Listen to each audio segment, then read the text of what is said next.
Pink line metro ಸುರಂಗ ಕಾಮಗಾರಿ ಪರಿಶೀಲನೆಯನ್ನು ಮಾಡಲಾಗ್ತಾ ಇದೆ. ಕಾಮಗಾರಿ ಪರಿಶೀಲಿಸಿದ್ದಾರೆ ಕೃಷ್ಣ ಬೈರೇಗೌಡರು. ರಿಜ್ವಾನ್ ಹರ್ಷದ್ ಕೂಡ ಸಾಥನ್ನು ಕೊಟ್ಟಿದ್ದಾರೆ. ಅದರ ಗುಣಮಟ್ಟ ಇರಬಹುದು, ಸುರಕ್ಷತಾ ಕ್ರಮಗಳ ಬಗ್ಗೆ ಅಧಿಕಾರಿಗಳಿಂದ ಮಾಹಿತಿಯನ್ನ ಸಂಗ್ರಹ ಮಾಡ್ತಿದ್ದಾರೆ. ಎಂಜಿ ರಸ್ತೆಯಿಂದ ಶಿವಾಜಿನಗರದವರೆಗೆ ಗುಣಮಟ್ಟದ ಪರಿಶೀಲನೆಯನ್ನ ಮಾಡ್ತಿದ್ದಾರೆ.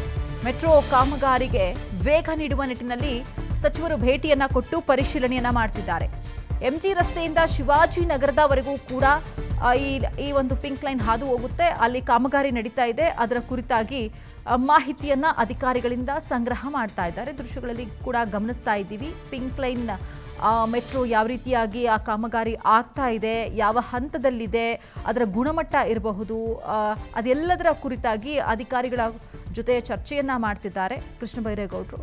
ರಿಜ್ವಾನ್ ಹರ್ಷದ್ ಅವರು ಕೂಡ ಅವರ ಜೊತೆಯಲ್ಲಿ ಸಾಥನ್ನ ಕೊಟ್ಟಿದ್ದಾರೆ. ದೃಶ್ಯದಲ್ಲಿ ನೋಡ್ತಾ ಇದ್ದೀವಿ.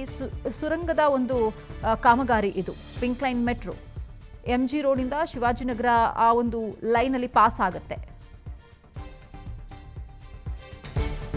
ಕಾಮಗಾರಿಯನ್ನ ವೀಕ್ಷಣೆ ಮಾಡಿದ್ರು. ಅದರ ಬಳಿಕವಾಗಿ ಕೃಷ್ಣ ಬೈರೇಗೌಡರು ರಿಯಾಕ್ಟ್ ಮಾಡಿದ್ದಾರೆ. ಏನಂತ, ನಾಗವಾರದಿಂದ ಕಲ್ಲಿನ ಅಗ್ರಹಾರದವರೆಗೆ ಸುಮಾರು 21 ಕಿಲೋಮೀಟರ್ ಉದ್ದ ಮಾರ್ಗ ಇದು. ನಾಗವಾರದಿಂದ ಕಲ್ಲಿನ ಅಗ್ರಹಾರದವರೆಗೆ ಸುಮಾರು 21 ಕಿಲೋಮೀಟರ್ ಉದ್ದದ ಮಾರ್ಗ. ಈ ಪಿಂಕ್ ಲೈನ್ 2ನೇ ಹಂತದ ಕಾಮಗಾರಿ ನಡೀತಾ ಇದೆ. ಮಾರ್ಚ್ಗೆ ಅಂಡರ್ ಗ್ರೌಂಡ್ ಕಾಮಗಾರಿ ಮುಗಿಸುವಂತಹ ಸಾಧ್ಯತೆ ಇದೆ ಅಂತ ಹೇಳಿದ್ದಾರೆ. ಜಯದೇವ ಮೂಲಕ ಎಂಜಿನ್ ಇಳಿಸಿ ಟ್ರಯಲ್ ಮಾಡೋದಕ್ಕೆ ಸೂಚನೆಯನ್ನು ಕೊಟ್ಟಿದ್ದಾರಂತೆ. ನಗರದ ಜನರ ಸಾರಿಗೆ ಸಂಪರ್ಕಕ್ಕೆ ಇದು ಬಹಳ ಅನುಕೂಲ ಆಗುತ್ತೆ ಅಂತ ಹೇಳಿದ್ದಾರೆ. ಕಾಮಗಾರಿಗಾಗಿ ಸುಮಾರು 12,000 ಕೋಟಿ ರೂಪಾಯಿ ಹಣವನ್ನ ವೆಚ್ಚ ಆಗುತ್ತೆ ಅಂತ ಕೂಡ ಹೇಳಿದರು. ಇನ್ನು ಇದೇ ವಿಚಾರಕ್ಕೆ ಸಂಬಂಧಪಟ್ಟಂತೆ ಅಂದರೆ ಈ ಕುರಿತು ಸ್ಥಳದಿಂದ ನಮ್ಮ ಪ್ರತಿನಿಧಿ ಅಥರ್ವ ರಂಜನ್ ಸಚಿವ ರಿಜ್ವಾನ್ ಹರ್ಷದ್ ಅವರ ಜೊತೆ ಮಾತನಾಡಿದ್ದಾರೆ. ನೋಡೋಣ ಏನು ಮಾತಾಡಿದ್ದಾರೆ. ಇವತ್ತೀಗ ಕಾಮಗಾರಿ ವೀಕ್ಷಣೆಗೆ ಬಂದಿದ್ದೀರಾ? ಮಾನ್ಯ ಮಂತ್ರಿಗಳು ಕೃಷ್ಣ ಬೈರೇಗೌಡರು ಮತ್ತು PC ಮೋಹನ್ ಅವರು ನಾವು ಕಾಮಗಾರಿ ವೀಕ್ಷಣೆ ಮಾಡಿ ಮುಂದಿನ ಕಾಮಗಾರಿ ಸರಿ ಸಮಯಕ್ಕೆ ಪೂರ್ಣ ಆಗಬೇಕು ಮತ್ತು ಗುಣಮಟ್ಟ ಸರಿ ಇರಬೇಕು. ಏಕೆಂದರೆ ಮೆಟ್ರೋ ಶಿವಾಜಿನಗರ ಮತ್ತು ಶಿವಾಜಿನಗರಿಂದ ನಾಗವಾರವರೆಗೂ ಈ ಲೈನ್ ಹೋಗುತ್ತೆ.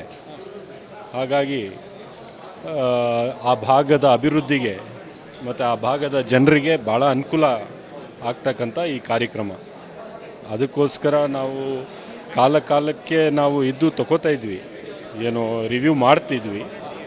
ಇವತ್ತು ವೀಕ್ಷಣೆ ಮಾಡಿಕೊಂಡು ಶಿವಾಜಿನಗರವರೆಗೂ ನಡ್ಕೊಂಡು ಹೋಗ್ತಾ ಇದ್ದೀವಿ. ಸುರಂಗ ಮಾರ್ಗದೊಳಗೆ ಹೋಗ್ತಿದ್ದೀರಾ, ಕಾಮಗಾರಿ ವೀಕ್ಷಣೆ ಆಗ್ತಿದೆ. ಕಾಮಗಾರಿ ಯಾವ ಥರ ಪ್ರಗತಿ ಹತ್ತ ಸಾಗ್ತಿದೆ, ಜೊತೆಗೆ ಶಿವಾಜಿನಗರದ ಜನರು ಮೆಟ್ರೋನ ಯಾವಾಗ ಎಕ್ಸ್ಪೆಕ್ಟ್ ಮಾಡ್ಬೋದು ಸರ್? ಶೆಡ್ಯೂಲ್ ಇರ್ತಕ್ಕಂಥದ್ದು ಮುಂದಿನ ವರ್ಷ ಸೆಪ್ಟೆಂಬರ್ವರೆಗೂ ಇನಾಗ್ರೇಷನ್ ಆಗಬೇಕು ಅಂತ ಇರ್ತಕ್ಕಂಥದ್ದು. ಬಟ್ಟು ಸ್ವಲ್ಪ ಇವತ್ತು ಮಾನ್ಯ ಮುಖ್ಯಮಂತ್ರಿಗಳು DK ಶಿವಕುಮಾರ್ ಅವರು ಮತ್ತು ಕೃಷ್ಣ ಬೈರೇಗೌಡರು ಇದು ಸ್ವಲ್ಪ ಮುಂಚಿತವಾಗಲೇ ಆದಂಗೆ ಮಾಡಬೇಕು ಅಂತ ಸ್ವಲ್ಪ ಪುಷ್ ಮಾಡ್ತಾ ಇದ್ದಾರೆ. ನನಗೆ ನಂಬಿಕೆ ಇದೆ ಸ್ವಲ್ಪ ಮುಂಚೆನೇ ಮುಗಿಸ್ತೀವಿ ಅಂತ. Thank you sir.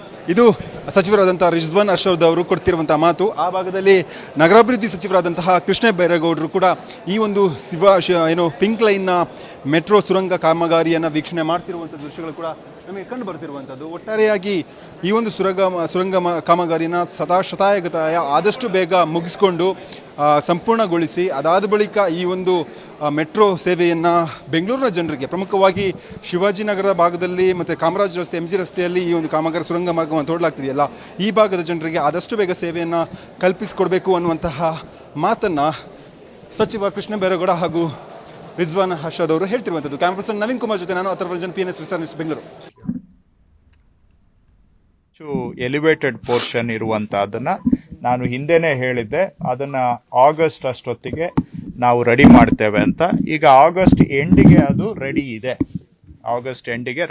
ಅದು 7.5 ಕಿಲೋಮೀಟರ್ ಎಲಿವೇಟೆಡ್ ಪೋರ್ಷನ್ ಈಗ ರೆಡಿ ಇದೆ. ಇನ್ನು ಫೈನಲ್ ಒಂದು ರೈಲ್ವೇಸ್ ಅವರಿಂದ ಸರ್ಟಿಫಿಕೇಟ್ ಬರಬೇಕು. ಅದು ಬಹುಶಃ ಇನ್ನೊಂದು ವಾರ 10 ದಿನದಲ್ಲಿ ಬಂದು ಬಿಟ್ರೆ ಅಲ್ಲಿಗೆ ಅದು ಎಲ್ಲ ರಿಕ್ವೈರ್ಮೆಂಟ್ಸು ಫುಲ್ಫಿಲ್ ಆಗುತ್ತೆ. ಯಾವುದು 7.5 ಕಿಲೋಮೀಟರ್ ಎಲಿವೇಟೆಡ್ ಪೋರ್ಷನ್ ಅನ್ನ ಈಗ ಆಗಸ್ಟ್ ಎಂಡ್ಗೆ ಸೆಪ್ಟೆಂಬರಲ್ಲಿ ಅದನ್ನು ನಾವು ಉದ್ಘಾಟನೆ ಮಾಡಲಿಕ್ಕೆ ತಯಾರಾಗಿರುವ ಹಂತಕ್ಕೆ ಬಂದಿದೆ. ಇದಕ್ಕೆ ನಾನು ಆಗಸ್ಟ್ 15 ಡೇಟ್ ಕೊಟ್ಟಿದ್ದೆ.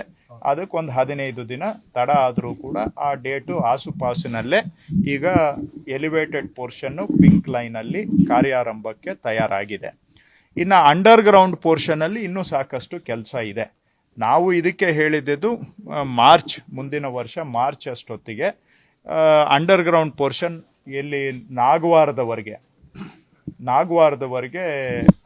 ಮಾರ್ಚ್ ಅಷ್ಟೊತ್ತಿಗೆ ಕಾರ್ಯರೂಪಕ್ಕೆ ತರ್ತೇವೆ ಅಂತ.